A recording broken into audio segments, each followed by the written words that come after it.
Hey there guys, and welcome to How to RC. In today's video we're taking a look at another Kmart RC product. Today we are looking at the variant version of the 1/18th scale RC two-wheel drive buggies. The last video I did was on the red lightning version. This version is known as the green flash. So it is another two-wheel drive buggy, and it is the 27 model, or 27 megahertz model. So if you own the other one, you can actually run these two vehicles at the same time. I would recommend though, if you're going to pick this up from the shop, that you do check the channels. If you have two cars or wish to have two cars running at the same time, you'll want to have a different signal for each car. Otherwise the two cars will actually respond to either remote and you'll just get a real jumbled mess. So just like the other RC car, this one is a 1/18th scale and it does have full steering. I think there's only two cars in this from what I've seen.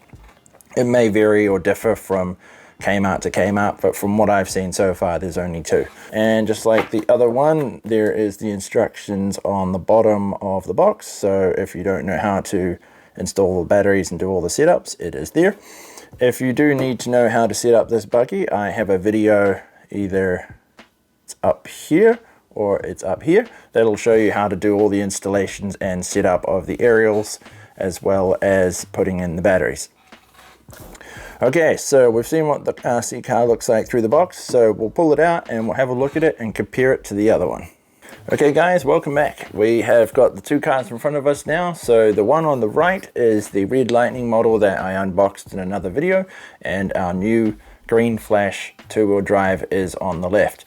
So from first impressions you can tell that the vehicles are not entirely similar, as this one on the right over here does in fact have a very distinctive shaped shell, which is supposed to replicate, I believe, the four-wheel drive sort of variant, whereas the one on the left is supposed to represent a two-wheel drive in the same class. The defining point between these two RCs is the controllers. So if you were to get confused as to which radio goes with what car, the vehicle's remotes actually have stickers on the underside to indicate which remote goes with which car. The same is on the bottom of the vehicles.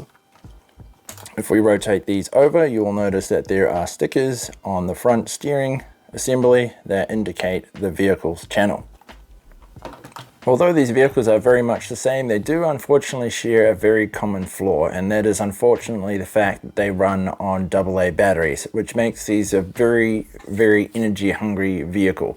However, I do intend to do a video later on that will show you how to modify these cars in order to take a LiPo battery of sorts, so that the vehicle will actually have a much longer lasting runtime, as well as use less batteries. So you'll end up only needing to use two batteries in the remote for each, and you will actually get a lot better performance out of having a LiPo. Okay, so we've got the car outside. Unfortunately today there is a fair bit of background noise thanks to the birds in the tree behind me, but that is sadly unavoidable, as those birds seem to love making that tree their home.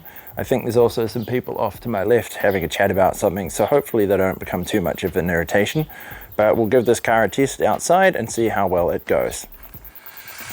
So first impressions, it does seem to be able to turn a little bit better than the other car.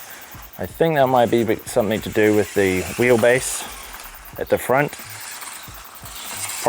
Possibly a tighter chassis setup, center of gravity changes and all that. So it doesn't seem to do too bad on these bumps.